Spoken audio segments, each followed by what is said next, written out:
Justice was finally delivered for a young girl whose life was brutally taken. Nearly 6 years after her disappearance was first reported, the person responsible confessed to her murder and received a life sentence without parole. In 2013, before the cameras, deception took center stage. Again, in 2016, lies were spoken to the public, but beneath the facade, the truth lingered. Guilt was undeniable. The tragic events unfolded on July 30, 2013 in Rowan County, North Carolina. A young man named Jamie Parsons arrived at the police station alongside his uncle Scott. Jamie came forward to report his adoptive little sister, Erica Parsons, missing. Yet, this was not a fresh disappearance. Erica had not been seen since November 2011, nearly 2 years earlier. Scott, the uncle, admitted to hearing various rumors about Erica's whereabouts, but had not seen her himself. Erica was described as a quiet, shy 13-year-old girl at the time she vanished. Despite her prolonged absence, Erica had never been officially reported as missing. Born on February 24, 1998, to Carolyn Parsons, Erica was soon adopted by Casey and Sandy Parsons, who already had children, including Jamie.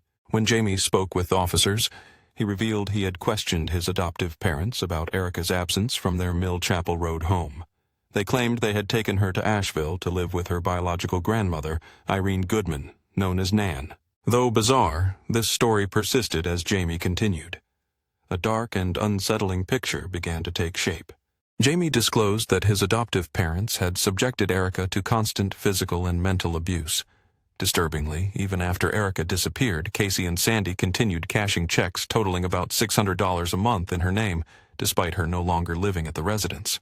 The investigation next turned to Sandy and Casey Parsons. Both denied Jamie's accusations vehemently. They insisted Jamie had been kicked out following a dispute with his mother and had fabricated his story out of spite. They maintained that in 2011, Erica had moved to live with her biological grandmother in Asheville. They also claimed their biological daughter, Brooke Parsons, had accompanied them, but Brooke contradicted their narrative, telling investigators she had not gone with them. The truth remained elusive. Most pressing was Erica's whereabouts. Erica had been missing for over 6 years by then. Investigators later declared that this Nan woman never existed. Carolyn Parsons, Erica's biological mother, affirmed that Erica had no biological relatives in that region. The lawyer for Sandy and Casey hinted that Carolyn should know how to locate Erica, suggesting Nan was introduced to them through Carolyn and that she possibly knew her identity. Carolyn, however, pushed back hard against these claims. This perplexing tale grew stranger by the day, leaving everyone grasping for the truth. Within a day of Erica's disappearance being reported, the 2 youngest children were removed from the home. Days later, on August 6, 2013, the Rowan County Sheriff's Office announced that Casey and Sandy were obstructing the investigation. 6 days after that, Carolyn returned from New Orleans to speak with police. She claimed to have received updates about Erica through Facebook. Yet Carolyn insisted she had not seen Erica since January 5, 2011. She confessed that memories of visitation haunted her constantly, replaying endlessly in her mind. She described the numbness that overtook her body as a parent, a family member, endlessly hoping and praying that Erica was alive somewhere and that one day she might come forward. 2 weeks into the search, the neighborhood street was blocked off. One neighbor recounted how quickly the police presence escalated from a single officer to dozens of vehicles, all combing the area. Repeated searches of the family's backyard turned up no significant evidence. A month after Jamie's missing person report, the FBI joined local law enforcement in the search. Multiple searches of the family home followed. Search warrants from August 2013 revealed that investigators had confiscated numerous items from the house. Among these was a plastic bag containing magazines and a book about the infamous JonBenet Ramsey, who was brutally murdered as a child in the 1990s. Notes inside the book detailed plans for remodeling a house. The JonBenet Ramsey case, still unsolved, haunted public consciousness as a chilling reminder of childhood innocence lost. The search also uncovered a section of drywall removed from a closet stained with red marks. Baseboards from the same closet were taken for forensic testing, along with a pair of jeans bearing similar red stains. A week later, additional search warrants targeted a storage building owned by Sandy Parsons. There, investigators seized various objects: parts of a vacuum cleaner, a videotape, school records, a hammer, and even teeth. These searches highlighted the thoroughness of the investigation. The police noted that no evidence suggested Erica Parsons still lived in the home or that her personal space remained intact. The evidence pointed to a grim conclusion. Casey and Sandy knew Erica was never coming back. Another critical angle was the revelation that Casey and Sandy had continued collecting financial benefits on Erica's behalf despite her absence, raising further questions about their intentions. Though Erica Parsons was no longer living with them, officials moved swiftly to obtain a warrant targeting the family's finances. The application made it clear there was an ongoing intent to exploit the funds designated for Erica's care. The money meant for Erica Lynn Parsons had directly contributed to a delay, or even a refusal, to report her missing in a timely fashion. One fact stood out sharply. The family had been receiving financial support for Erica, and this financial trail demanded urgent scrutiny. Collaborating with the FBI, investigators traced multiple bank accounts linked to Sandy and Casey Parsons. These accounts were held at Wells Fargo, Bank of America, and SunTrust Bank, revealing a complex web of financial activity. Erica, adopted through public adoption, had special needs that qualified the family to receive over $600 each month from the Department of Social Services. This money was intended solely for her care. The Parsons lawyer insisted the couple remained entitled to these payments as Erica's legal guardians and caregivers. Yet, a pressing question lingered. Why had they failed to notify law enforcement of Erica's disappearance? The attorney claimed they never considered Erica missing, as she was supposedly left in the care of her grandmother. Each time Casey and Sandy appeared before the media, police observed their every word and gesture. One detail immediately raised suspicion among law enforcement. They consistently referred to Erica in the past tense. Meanwhile, Carolyn Parsons, Erica's biological mother, spoke of her daughter in the present tense. In a televised interview on August 5th, Carolyn declared, "She is my biological daughter." Carolyn expressed a poignant desire for Erica to know she was still loved. In stark contrast, Sandy Parsons clung to the hope of sightings and calls from family members claiming Erica had been seen at a rest stop. Sandy admitted frustration that no one had contacted the police. His urgent plea was for Erica to call home and confirm she was safe. He emphasized the pain of the two youngest children who desperately wanted to return to their family. These two youngest siblings had been removed from the Parsons home just one day after Erica's disappearance was reported. Casey and Sandy were fighting fiercely to regain custody of these children. A critical meeting with Department of Social Services workers was scheduled to determine if the children could return home. As investigators delved deeper into the Parsons past, it surfaced that DSS had previously investigated the family. In March 2002, allegations of abuse toward Erica had been examined, but no evidence was found. Officials noted Erica showed no signs of fear toward her guardians. Despite numerous interviews with family members, Casey denied all accusations vehemently. She claimed her family was fabricating stories, accusing her mother of coaching the children to lie. The family's lawyer defended their innocence, insisting the allegations were baseless and that Casey and Sandy were doing everything possible to locate Erica. The attorney further argued that family members were inventing narratives to complicate the search. Yet investigators remained unconvinced, seeking to uncover the truth beneath layers of conflicting testimony. Casey Parsons had homeschooled the children, submitting test scores and attendance records to the North Carolina Department of Non-Public Education. However, officials could not confirm if Erica's documentation had ever been included. Regarding the claim that Erica was living with her biological grandmother, Casey stated she had been contacted via Facebook by this woman. However, the account was swiftly deactivated, and the phone number was disconnected, deepening the mystery. The Parsons appeared on the Dr. Phil show, where Casey admitted they never actually visited the grandmother's home but had only seen photographs. She also told a reporter they had permitted Erica to visit this woman's residence. Ultimately, Casey claimed Erica refused to return home. At one point, she identified a girl on social media with the same name as Erica, informing the Rowan County Department of Social Services that this girl was their missing child. She asserted the girl resided in Greensboro, yet none of these stories held together under scrutiny. Investigators scoured databases for anyone using Erica's social security number or obtaining identification under her name, finding nothing. According to Casey, Erica had met Carolyn at a Whataburger in 2011. Carolyn, however, said that following this encounter, Erica refused to see her again. The case had gripped the community with a deep and unsettling tension. On August 23rd, Neighbors gathered outside the Parsons home for a vigil, praying desperately for any news of Erica.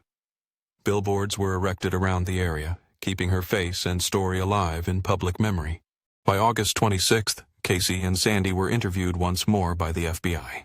The very next day, they abruptly packed their belongings and left the area, seemingly fleeing the intense media spotlight. Sandy's stepfather revealed that Sandy only visited a few times a year, rarely bringing Erica along. He hadn't seen her since 2008 or 2009, underscoring the baffling absence of the young girl.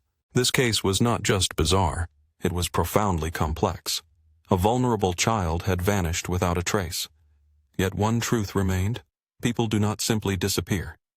Carolyn held numerous vigils, explaining that spreading Erica's story was essential to keeping hope alive. She believed that the more vigils held, the more Erica's name, face, and story could reach the public, increasing the chances of finding her.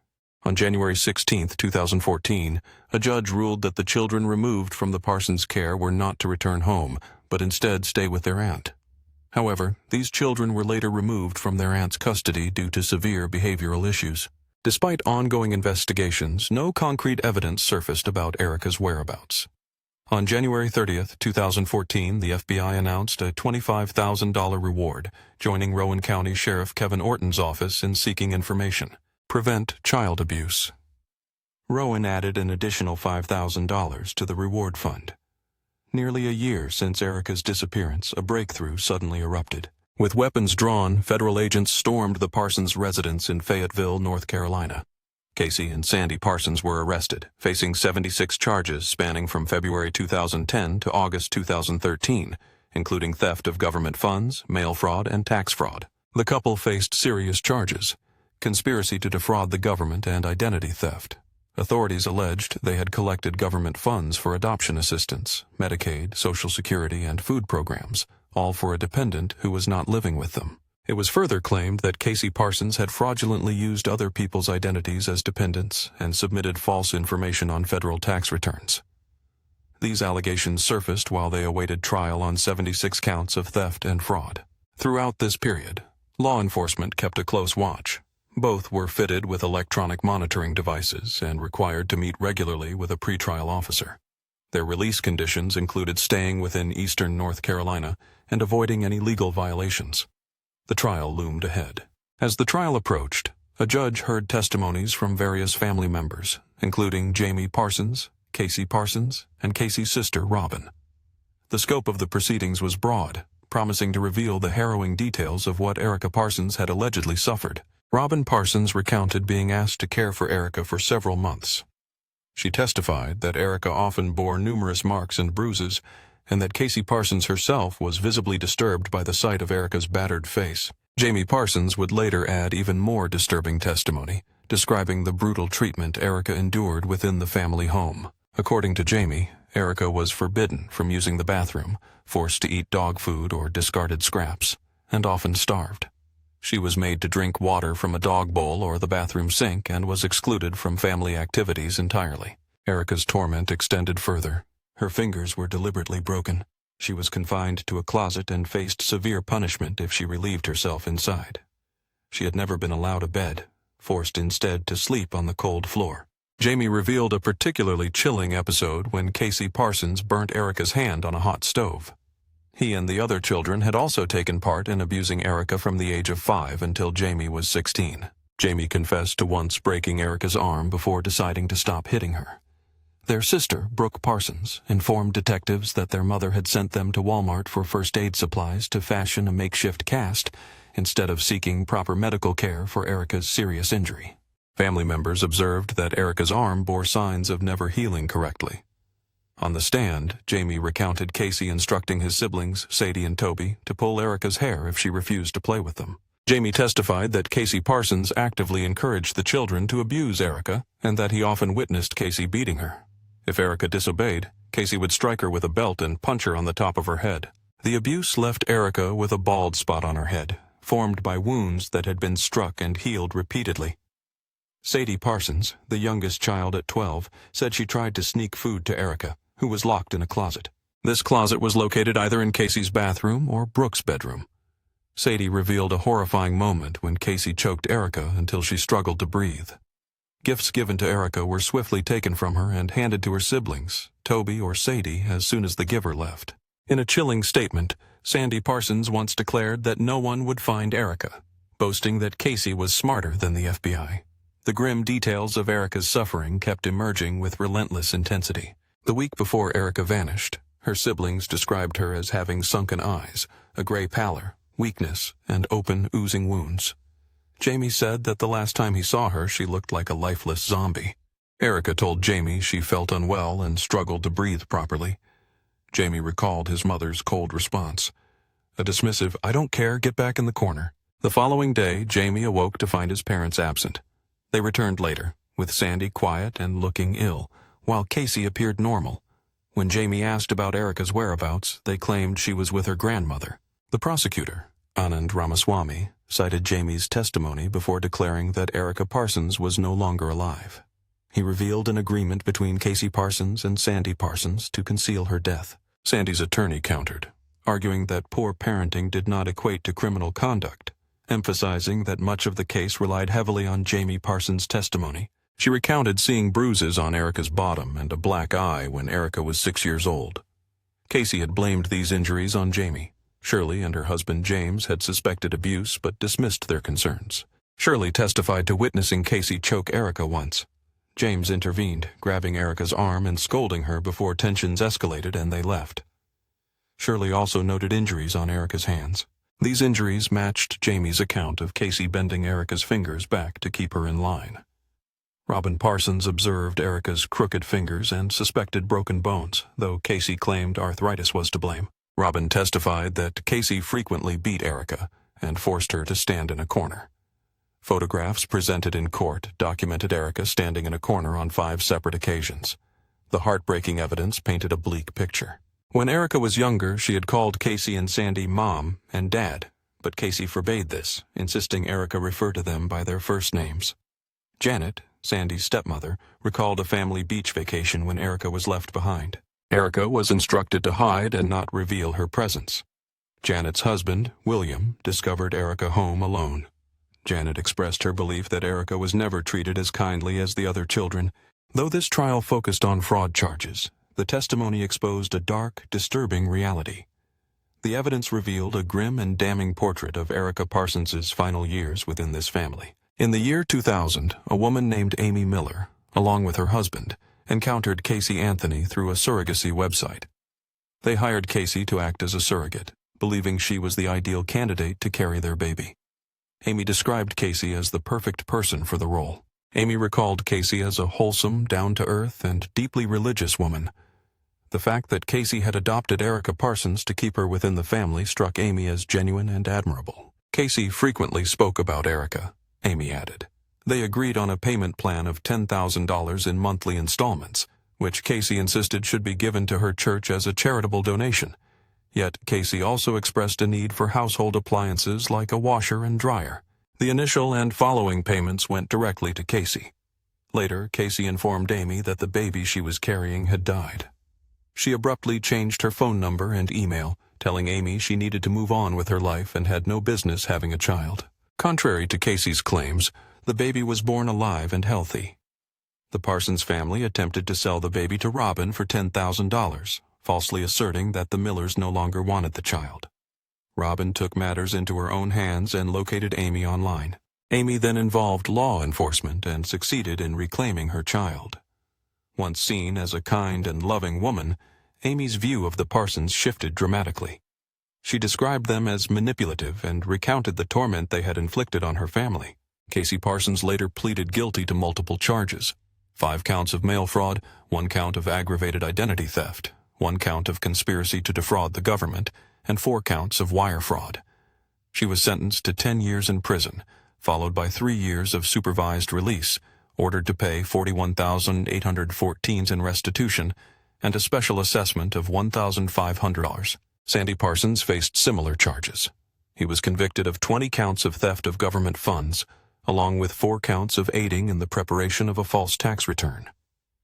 His sentence mirrored Casey's: 10 years in prison, 3 years supervised release, $41,814 restitution, and a special assessment. Sandy faced additional charges, including 20 counts of mail fraud, aggravated identity theft, making false statements to a government agency, and conspiracy to defraud the government. The jury deliberated less than 5 hours before convicting him on 43 counts. He received a sentence of 8 years in prison, 3 years supervised release, $14,062 restitution, and a special assessment of $4,300. Amidst revelations about Erica Parsons' suffering during the trial, the judge expressed the overwhelming belief that Erica was no longer alive. In sentencing, the judge condemned Casey and Sandy, calling their actions horrendous and morally bankrupt. He admitted that in nearly 1,000 cases he had handled, none had disturbed him more.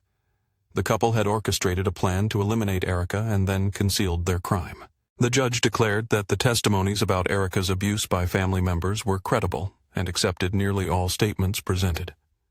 The accounts from government institution witnesses were deemed honest, and the offenses were labeled sinister. He dismissed claims that Erica had been with some mysterious man as a deliberately fabricated lie.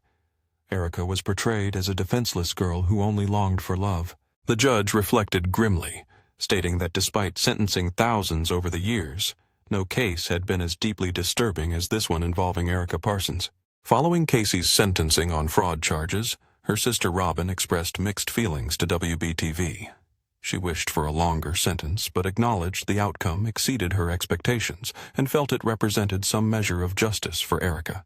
Robin believed that if murder charges were not pursued, which she thought they should be, this sentencing still offered partial justice for Erica, though she insisted Erica deserved far more. Despite the sentences of 10 and 12 years handed down, Casey's mother Shirley maintained that the testimony about Erica should not have influenced sentencing without definitive proof of harm beyond Jamie Parsons' claims. Jamie Parsons later recounted his allegations of abuse, admitting he was worried about his sister but had not actually witnessed any abuse. This development added another perplexing layer to the already complex case. Sandy Parsons sought to reduce his sentence through appeal, but the U.S. Supreme Court denied it. Casey also appealed her sentence, but the Fourth Circuit dismissed her case. Meanwhile, the search for Erica continued unabated. 2 local residents, Shannon Moss and Wanda Rogers, reached out to Canine Specialties in Illinois, a group that uses dogs to locate missing persons. They were determined to keep Erica's case alive and find her, no matter the cost. Wanda expressed a personal connection to Erica, despite not knowing her before. She insisted Erica deserved to be found and refused to give up, insisting the little girl was not disposable and must be treated with dignity. Doubts lingered over the timing of the sentencing discussions. A close observer argued that no mention of Erica's fate should have been made without concrete evidence beyond the accusations involving Jamie Parsons. In a perplexing development, Jamie Parsons later recounted his allegations of abuse, though he admitted he had never actually witnessed any harm come to Erica Parsons. This contradiction added a strange layer to an already baffling case. Meanwhile, Sandy Parsons sought to have his sentence reduced. However, the U.S. Supreme Court denied this appeal. At the same time, Casey Parsons filed her own appeal, which the Fourth Circuit promptly dismissed. Despite these legal battles, the search for Erica Parsons remained relentless. 2 local residents, Shannon Moss and Wanda Rogers, reached out to Canine Specialties, an Illinois-based organization specializing in dog-assisted searches for missing persons. Their message was clear. Erica Parsons was still missing, and the community would not let her disappear into oblivion. Wanda Rogers expressed a heartfelt plea, insisting the community unite in Rowan County to find Erica. Though she had not known the girl personally, the case had become deeply personal. Erica Parsons was more than a missing person. She was a child who deserved to be found. Wanda's words cut through the silence, condemning the possibility that Erica had been discarded like refuse. She insisted on the girl's humanity and worth, vowing never to give up hope. Robert T. Larson arrived in Rowan County, coordinating multiple search efforts with his trained dogs. Larson praised the dedication of those involved, noting their unwavering commitment to exhausting every resource to find Erica Parsons. Though these efforts were independent of official law enforcement actions, authorities were informed and aware. Despite exhaustive searches, no trace of Erica Parsons was discovered. Wanda Rogers stressed that their hope extended beyond the grim possibility of finding her deceased. They sought any sign that Erica might still be alive, refusing to surrender to despair. In a strategic move, The Rowan County Sheriff's Office enlisted the National Center for Missing and Exploited Children to create an age-progressed image of Erica Parsons. This haunting portrait was released to the public, a desperate plea to jog memories and generate new leads in the unresolved search. If by the slimmest chance Erica still lived, 5 years had already passed since she vanished on May 2, 2016. Meanwhile, Brooke Parsons, the eldest daughter of Sandy Parsons, stepped forward to speak with the FBI, breaking a silence that had long shielded her family. Until then, Brooke had stood firmly by her adoptive parents. But what she revealed was harrowing. She described an incident where her mother, Casey Parsons, forced Erica to stand barefoot outside on a blistering day until her feet were raw and blistered. Brooke recounted how Erica's skin appeared unnatural, marred by open wounds covering her small body. Months later, during a prison visit to her father, Sandy Parsons, Brooke encountered the breakthrough investigators had been desperately seeking. Sandy Parsons declared his willingness to aid law enforcement in locating Erica. On September 27, 2016, Sheriff Kevin Orton announced that a pivotal conversation with Sandy had finally led them to what they had been searching for. Sandy revealed that Casey Parsons had confessed Erica took her own life on December 17, 2011. To conceal the odor, bleach was poured over the body before it was sealed in plastic bags inside a storage tote. Later that evening, the couple attended a holiday party as if nothing had happened. The following day, December 18th, Sandy said they traveled to Pageland, South Carolina. There, he began digging a shallow grave. Erica's remains were removed from the container, and Casey took off her clothes before the burial. The little girl was interred in that shallow grave. The tote and her discarded clothing were abandoned. Sandy added that Casey insisted on controlling the narrative of the story. On a grim Tuesday, law enforcement confirmed the skeletal remains found in Chesterfield County, some 40 miles southeast of Charlotte, belonged to Erica Parsons. Erica had last been seen in 2011 at just 13 years old, yet her disappearance was not reported until nearly 2 years later, in 2013, a delay that cast long shadows over the investigation. Sandy pointed to a patch of forest floor. There, buried beneath the earth, lay Erica Parsons. Sheriff Kevin Orton described the day in South Carolina as a heavy burden on all involved. Even seasoned officers were visibly shaken. The guards accompanying Sandy led him into the woods, returning a minute later to find him overcome with tears. Sheriff Jay Brooks noted Erica's family had visited the burial site, many breaking down in uncontrollable grief. Erica's aunt, Teresa Goodman, revealed that officials had struck a deal with Sandy Parsons. She and a private investigator had searched the area before, but nothing was found. Teresa expressed gratitude that the family who cared about Erica could finally find some measure of closure. Sheriff Brooks praised the Rowan County Sheriff's Office for their tireless efforts, acknowledging the thousands of man-hours poured into the case.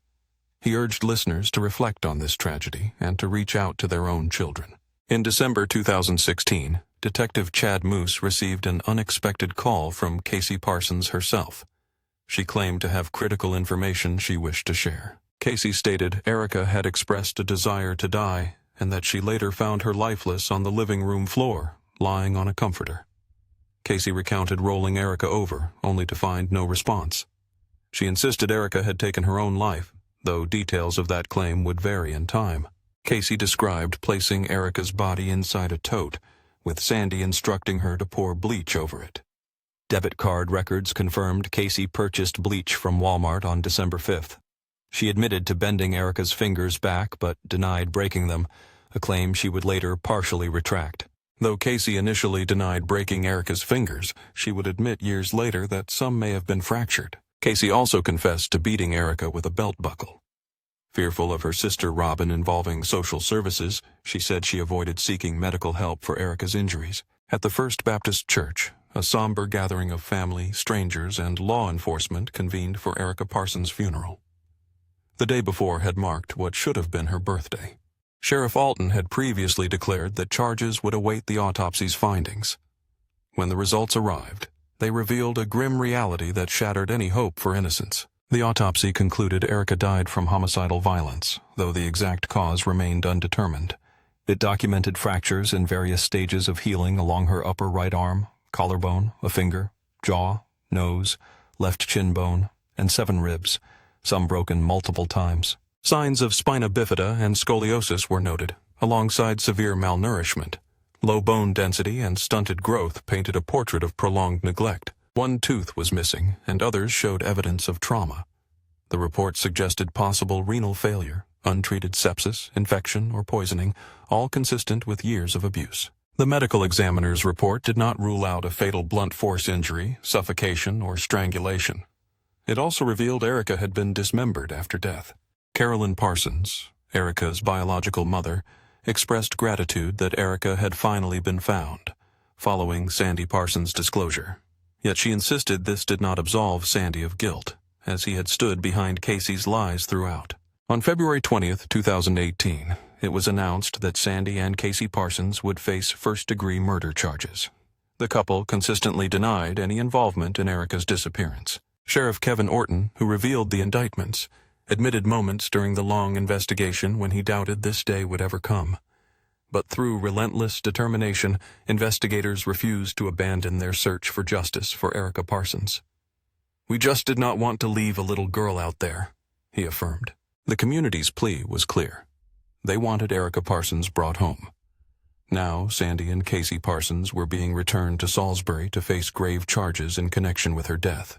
Tensions ran high, with some convinced that justice demanded the harshest punishment. Yet authorities maintained that the legal process must run its course. Both Sandy and Casey Parsons faced charges of first-degree murder and felony child abuse causing serious injury. Additionally, they were charged with felony concealment of death and felony obstruction of justice. The indictment detailed how the couple knowingly and willfully dismembered and destroyed Erica Parsons' remains, including removing body parts to obliterate any trace. Sheriff Kevin Orton expressed the heavy burden this case had imposed on everyone involved. With 3 decades in law enforcement, he and his investigators felt the weight of unresolved justice pressing down on them. He confessed that failing to find Erica and charge the responsible parties felt like a personal and professional failure. The pressure had been immense, but reaching this point brought a sense of pride and closure. Sheriff Orton acknowledged the complexity of the case, recalling moments of hope for Erica's survival, then for the discovery of her remains. Now the focus had shifted to moving forward with prosecution after years of waiting. He emphasized the meticulous nature of the investigation, ensuring every detail was accounted for. The charges were filed just in time for what would have been Erica's 20th birthday, a solemn milestone.